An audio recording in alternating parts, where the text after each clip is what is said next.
It's baking, origami, drawing, hammering, dog training, painting, cooking with Ashley.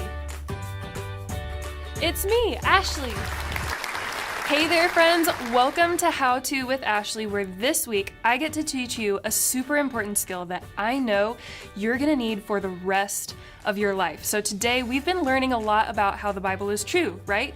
We know that the Bible is God's true words that He has given to us that help us and they guide us. And since we know that the Bible is true, we can look to it to find answers about who we are, why we were created, or answers about the world and how we should treat others, right? So because of that, it is so important for us to know how to find things in the Bible. So in this episode of How To with Ashley, I wanted to show you guys how to find the books of the Bible. So make sure that you follow along either in your own Bible or grab a friend's Bible. Okay, this is mine. Let's get started. So first, who knows how many books are in the Bible? Anyone out there? That's right, there are 66, and the Bible is divided into two sections. Do you guys know what they're called? The Old Testament and the New Testament. The entire Bible, both the Old Testament and the New Testaments, they both point to Jesus, but the Old Testament actually looks forward to Jesus, while the New Testament explains the Gospels and the finished work of Jesus.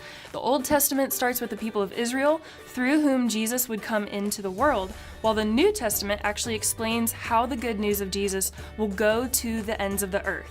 So now that we have that background, I want you to go to the front of your Bible and find the table of contents. So you might have one that just has the books separated into each testament, or you might even have a table of contents where it splits the books alphabetically.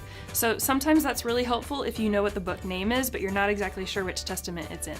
So I want you guys to we're gonna go to the one where it's split with the Old and New Testament, and we're going to start by finding the key passage today, which is Colossians 1:18. So if you go to your table of contents, Colossians is actually in the New Testament, so you can find it there. Or if you want to use the alphabetical order, we know that Colossians starts with a C, so you can find it there. So in my Bible, it's on page 1491. So we're going to go all the way back. And we know that the key passage is Colossians 1:18, right? So Colossians is the book of the Bible. The 1 is the chapter, and then the 18 is the verse, right? So if we go to Colossians, we go to the first chapter, and then we're going to go down until you can see that each verse has a number in front of it. And so we're going to go find verse 18, which for me is all the way down here.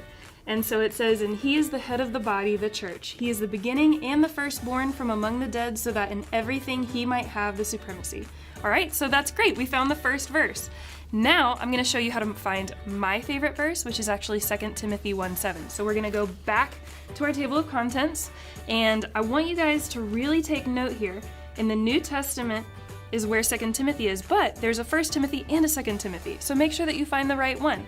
It's the same thing if you look in the alphabetical order. You go to the T for Timothy, but make sure that you've got the second book, the 2 Timothy, not the first. So for me, 2 Timothy starts on page 1507. So we're going to go all the way to the back again. All the way to page 1507. And so we found 2 Timothy. Now what was the rest of it? 2 Timothy 1:7. So we're going to go to chapter 1, and then we're going to scroll till we find verse 7. Here it is. "For the Spirit God gave us does not make us timid, but gives us power, love, and self-discipline." So I hope that that is really helpful to you guys. Now that you know a little bit more about how to find passages, Bible verses, chapters in your Bible, you can go read more and learn so much more about who God is and who we are and how we get to live in relationship with Him, how we operate in the world, how we get to treat others. And I hope that you will take the time to do that. My challenge for you this week is that either today or this week, you would get your Bible and find either a parent or a sibling or a friend and sit down with them and show them how you can find either our key passage or your favorite verse. Good luck. We'll see you next time. Hey parents, we love providing resources just like this to partner with you in making disciples in your home. If this content is helpful for you, we encourage you to like, subscribe, and share it with somebody else.